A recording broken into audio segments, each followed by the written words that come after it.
लेकिन बिरसा मुंडा देखिए, सबसे ज्यादा अंग्रेजों के खिलाफ आवाज उठाया आदिवासियों ने। हिस्ट्री में जब राजनीति घुस जाएगी तो चीजें अजीब हो जाएंगी, आप नहीं समझे? तो जब उसमें पॉलिटिक्स चली जाती है ना हिस्ट्री के अंदर, तो बड़ा उटपटांग हो जाता है।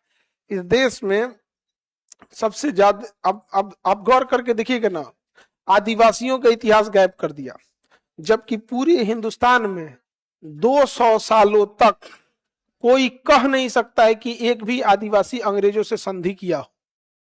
और ये जितने राजाओं महाराजाओं का आप नाम सुनते हैं और ये बहुत ज्यादा महिमा मंडल सुनते हैं, ये सब अंग्रेजों के साथ जाके मतलब संधि किए थे, सब संधि किया था कि मार दो किसी को, चाहे वो ग्वालियर के राजा हो, चाहे जयपुर के राजा हो, चाहे कहीं के राजा हो, सब ने संधि किया था यहाँ पर।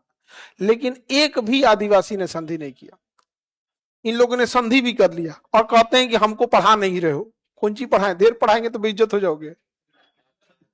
पढ़ा दे सिंधियों का इतिहास, झांसी की रानी के अंतिम संस्कार पे रोक लगाया था, तुम क्या ही बताएंगे।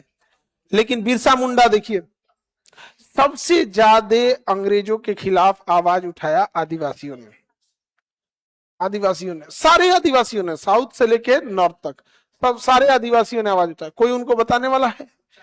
कोई चर्चा नहीं करता है। महल में रहने वाले लोग का चर्चा, उसका रीजन समझो क्यों होता है। चर्चा करने वाले कौन होते हैं? आप कहां चर्चा करिएगा?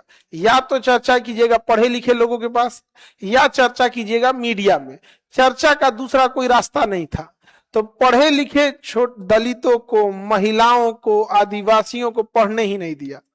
तो चर्चा हुआ उन्हीं लोग के पास जिनके पास शिक्षा थी, वो अपने चर्चा करके बैठ गए, अपना चर्चा करके बैठ गए।